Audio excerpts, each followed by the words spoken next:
नमस्कार। कक्षा 12वीं की पाठ्यपुस्तक आरोह भाग 2 के काव्य खंड के पाठ 7 कविता बादल राग, जिसके लेखक सूर्यकांत त्रिपाठी निराला जी हैं, उनका परिचय पढ़ने और बादल राग कविता को, उसके भावार्थ को अच्छी तरह समझने के पश्चात अब हम लोग कविता का अभ्यास कार्य करेंगे। प्रश्न 1, अस्थिर सुख पर दुख की छाया। पंक्ति में दुख की छाया किसे कहा गया है और क्यों?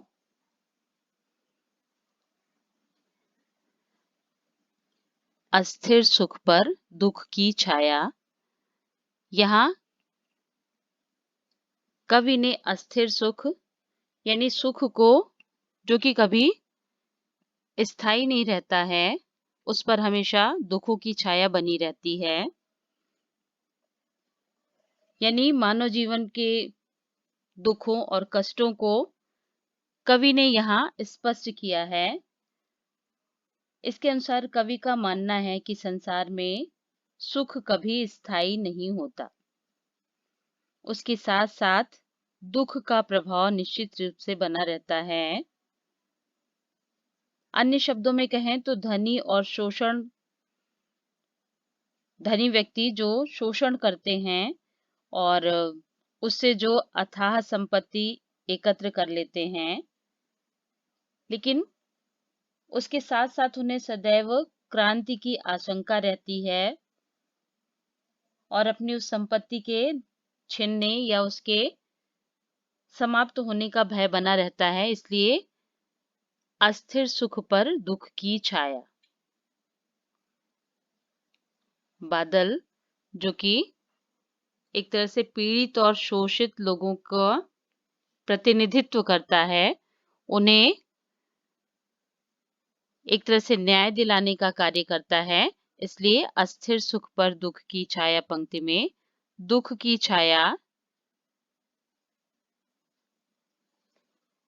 अस्थायी सुख को बताया गया है। यानी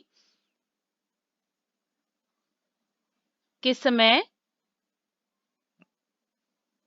आज प्राप्त धन संपत्ति नष्ट हो जाए, इस बात का डर हमेशा शोषण करने वाले लोगों को बना रहता है। प्रश्न 2, अशनिपात से शापित उन्नत शत शत वीर।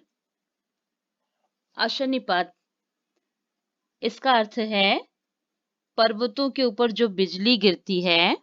अशनिपात, पात यानी गिरना, ऊंचे ऊंचे पहाड़ों पर जो बिजली का गिरना होता है, उसी प्रकार से जो समाज में शोषण करने वाले धनिक वर्ग हैं, उन्हें भी हमेशा डर बना रहता है।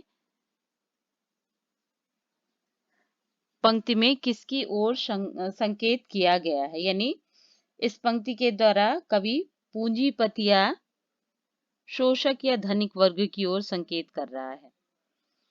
और बिजली गिरना, इसका तात्पर्य है क्रांति से, और क्रांति से जो विशेषाधिकार प्राप्त वर्ग है, उनकी प्रभुसत्ता, उनका शासन समाप्त हो जाता है और वह उन्नति के शिखर से गिर जाता है।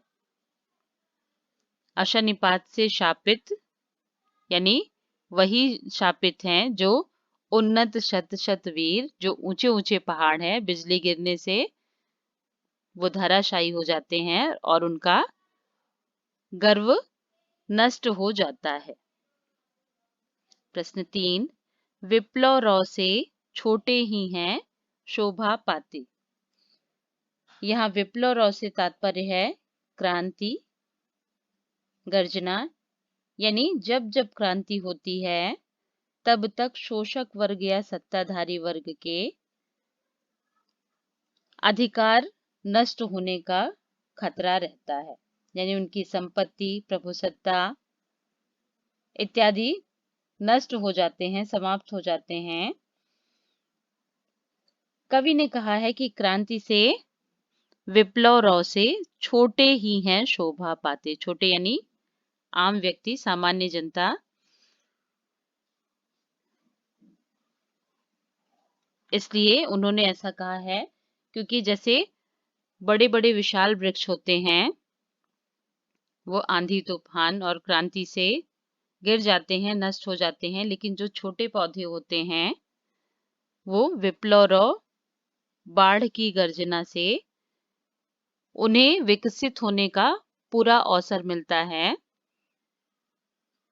इसलिए विप्लव से छोटे ही हैं शोभा पाते।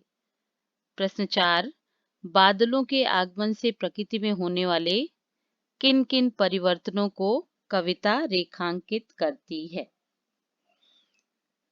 बादलों के आगमन से प्रकृति में निम्नलिखित परिवर्तन होते हैं।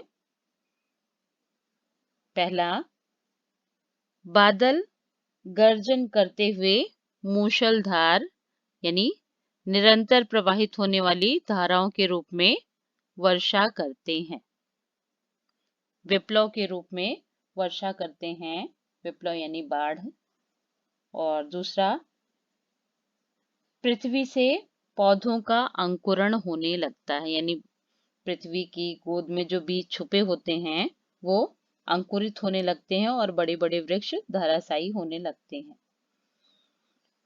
निरंतर वर्षा होती है, बिजली चमकती है तथा उसके गिरने से पर्वत शिखर भी नष्ट हो जाते हैं, टूट जाते हैं। और हवा के चलने से जो छोटे छोटे पौधे हैं वो अंकुरित होते हैं और हाथ हिलाते से प्रतीत होते हैं। शस्य अपार हिल हिल खिल खिल हाथ हिलाते तुझे बुलाते।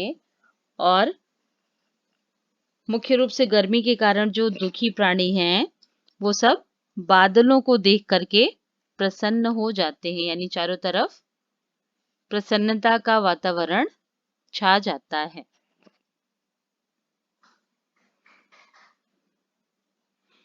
व्याख्या कीजिए। तैरती है समीर सागर पर, अस्थिर सुख पर दुख की छाया, जग के दग्ध हृदय पर निर्दय विप्लव की प्लावित माया। तैरती है यानी तैरती है समीर सागर, हवा रूपी जो समुद्र है उस पर, अस्थिर सुख पर दुख की छाया, यानी सुख जो कभी भी मानव जीवन में स्थायी नहीं रहता है उस पर हमेशा दुख की छाया बनी रहती है।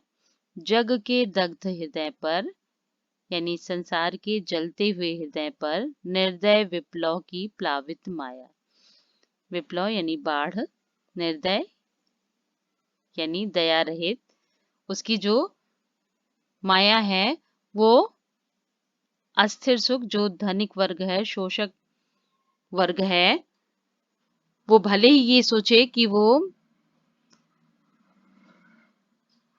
आम व्यक्ति को पीड़ित करके, शोषित करके अथाह संपत्ति इकट्ठा कर रहा है, लेकिन उसे भी भय रहता है, उसे भी लगता है कि उसका ये सुख स्थिर नहीं रहने वाला है। इसलिए हमेशा समीर सागर पर, पवन रूपी सागर पर दुख की छाया मंडराती हुई सी प्रतीत होती है। अट्टालिका नहीं है रे आतंक भवन, सदा पंख पर ही होता जल विप्लव प्लावन। अट्टालिका यानी ऊंचे ऊंचे महलों में जो धनिक वर्ग जहां निवास करते हैं उसे कवि ने ऊंचे भवन न कह करके आतंक रूपी भवन कहा है। आतंक यानी जो आम जनता को आतंकित करके, पीड़ित करके ये बड़े बड़े महल बना रखे हैं। निश्चित रूप से उनका विध्वंस होना निश्चित है, क्योंकि सदा पंख पर ही होता जल विप्लव प्लावन, क्योंकि जल का जो विप्लव रूप है, उसका बाढ़ का रूप है, वो हमेशा कीचड़ में ही होता है, यानी धनिकों को ही आतंकित करने वाला होता है, जबकि उस विप्लव रॉ से छोटे ही हैं शोभा पाते, जो छोटे होते हैं, जो आम व्यक्ति होते हैं, उस परिवर्तन से सुखी होते हैं, उस परिवर्तन से उन्हें उनके अधिकार प्राप्त होते हैं। धन्यवाद। इस पाठ का अभ्यास कार्य कर लेने के पश्चात अब हम लोग पाठ 8, जिसके कवि तुलसीदास जी हैं, इनका जीवन परिचय पढ़ेंगे। धन्यवाद।